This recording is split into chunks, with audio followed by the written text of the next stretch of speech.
Bang Roy, Ya. ini yang lagi ramai viral nih video 40 detik.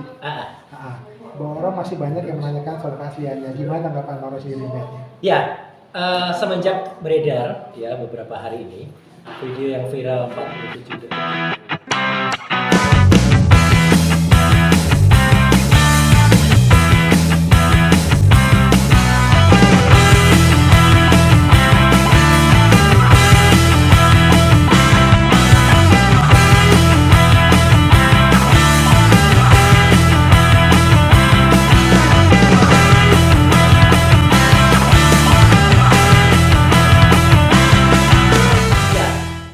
Semenjak beredar ya beberapa hari ini video yang viral 47 detik dilakukan oleh RK, saya mengatakan sudah langsung dilakukan oleh RK, itu sebenarnya tidak perlu dipertentangkan lagi keasliannya.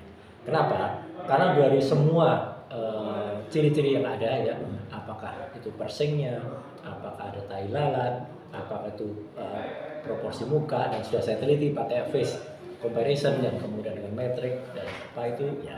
Cuman saya memang tidak mau kemudian masyarakat harus memperdebatkan tidak atau aslinya. Karena apa? Supaya persoalan ini segera ditangani. Karena supaya bersangkutan, karena simpati saya kepada yang bersangkutan, itu bisa segera kemudian melaporkan kasus ini kepada aparat berwajib dan dicari siapa penyebarnya. Ya, kalau pembuatnya itu pun juga sebenarnya bisa dicari. Ya, saya sudah mengeluarkan clue beberapa waktu yang lalu tentang sebenarnya kapan video ini dibuat. Ya, jadi tidak usah kemudian terlalu lama ya. Video ini memang dibuat dalam rentang waktu sekitar 3 tahun yang lalu. Ya, gitu. Jadi di situ itulah kemudian saya timbul simpati saya karena usia RK pada saat itu memang belum cukup dewasa. Jadi dia sebenarnya bisa kemudian melakukan sebagai korban. Dan ketika dia kemudian melaporkan yang bersangkutan, bukan saya kemudian membenarkan apa yang dilakukan dalam video itu, sama sekali tidak. Tapi itulah yang saya sampaikan, kenapa saya tidak perlu mempersoalkan lagi asli tidaknya. Ini sudah saya katakan identik kok. Jadi identik supaya apa? Supaya tidak orang kemudian harus pakai ilmu cocokologi lagi ya gitu, dicocok-cocok. Nggak usah dicocokkan. Secara saintis ini memang sudah identik. Jadi menurut saya segera kemudian dilakukan tindakan untuk mencari penyebarnya. Kan yang paling salah adalah memang orang yang paling menyebarkan yang pertama kali, dan itu tidak sulit kalau mau dicari. Oh, tapi Bang Roy udah ini belum menelusuri ke belakangnya seperti apa itu? Jadi barang tanggalnya kapan gitu? Ya, sebenarnya kan tidak sulit ya untuk melakukan. Cuman memang saya tidak mau terlalu banyak melampaui apa yang nanti mau dilakukan oleh aparat hukum ya gitu. Karena apa? Kan semua kan harus dilakukan secara terstruktur. Ya, semua harus dilakukan juga supaya itu juga bisa nanti secara hukum bisa digunakan. Artinya apa? Peredarannya kapan, di platform apa, itu kan sebenarnya mudah dicari ya. Pertama kali misalnya di platform, apakah itu di Twitter, apakah itu di IG, apakah itu di TikTok atau di mana kan ada. Dan orang-orang yang ikut menyebarkan ini juga harus hati-hati. Menurut saya jangan ikut-ikutan menyebarkan, karena Undang-Undang ITE kita nomor 19 tahun 2016 sebagai revisi dari Undang-Undang nomor 11 tahun 2008 itu kan memang tidak membolehkan penyebaran ulang dari materi yang masuk dalam ranah pornografi. Jadi menurut saya gampanglah itu sebenarnya dicari. Segampang juga kita memastikan itu asli atau tidak. Maka saya tidak perlu lagi mundur ke belakang harus cari keasliannya atau tidak ya, karena sudah identik. Dan segera supaya orang bisa belajar dari kasus ini, tidak lagi mengulangi hal semacam ini di kemudian hari. Oke, Bang Roy, kan tadi Bang Roy kan bilang itu video 3 tahun yang lalu diduga ya. Itu kondisi umur RK tuh masih remaja belia gitu ya.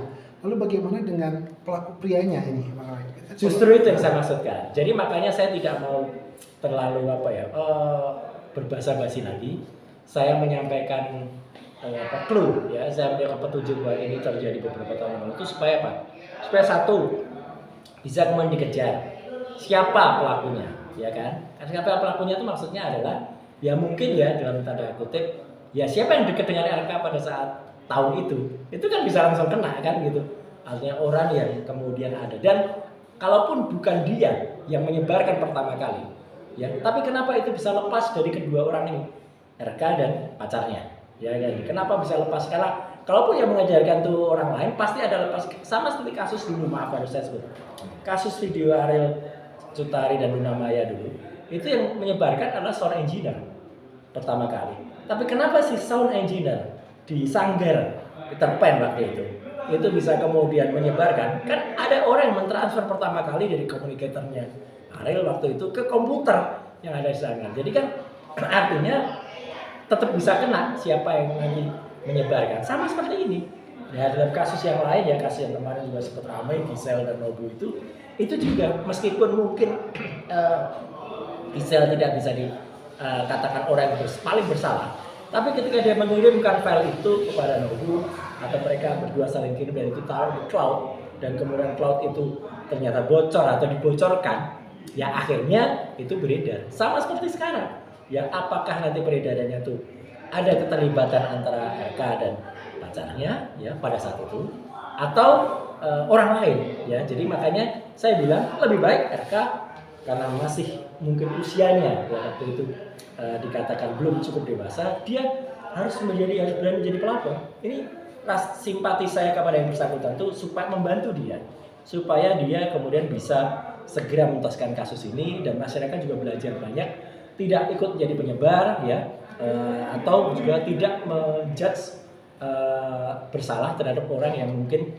ya memang tidak bisa dikatakan dia tidak salah, tetapi tidak bisa juga dikatakan dia benar 100% juga. Jadi supaya apa? Supaya kasus segera lah gitu. Jadi tidak harus berbasa-basi lagi. Nah, mungkin pesan untuk netizen yang suka kepo atau menyebarkan ulang video-video seperti ini. Ya, saya memang sangat prihatin ya, kasus ini tersebar dan menjadi meledak gara-gara memang kemudian saling disebar ya gitu. Saya juga banyak melihat ini dikirimkan di antar grup WA, di berbagai WA grup, kemudian disebarkan juga di platform selain yang pertama di Twitter, itu juga disebarkan yang lain. Janganlah gitu. Satu, hargai perasaan yang bersangkutan. Saya harus mohon maaf, harus memastikan ini bukan untuk saya kemudian ikut menjudge saudari RK, bukan. Justru saya sebenarnya membantu dia untuk supaya apa? Dia segera kemudian melaporkan ini kepada yang bersangkutan. Kenapa itu bisa kemudian tersebar? Ya gitu. Sama sekali saya tidak membenarkan perilaku dia, ya gitu. Tapi menurut saya supaya kemudian cepat dan kepada teman-teman yang lain yang nggak usah, ya tadi dikatakan kepo atau bahkan ikut menjadi penyebar, ya gitu. Sudahlah, kasus macam ini kan sudah cukup banyak ya itu. Atau bahkan orang mencari-cari, ada yang bilang ini nggak cuma 47 detik loh, ada yang 11 menit katanya gitu. Waduh, itu kan makin membuat orang, dan banyak yang lucu-lucuan juga kan, banyak yang palsu juga akhirnya beredar dan malah nanti merugikan masyarakat. Ada yang kemudian ikut mencari-cari, dapat gambar isinya malah yang lain-lain, yang lucu-lucuan juga ada kan gitu sekarang gitu. Dan menurut saya udahlah, biarkan ini ditangani secara baik, tangani secara hukum juga ya.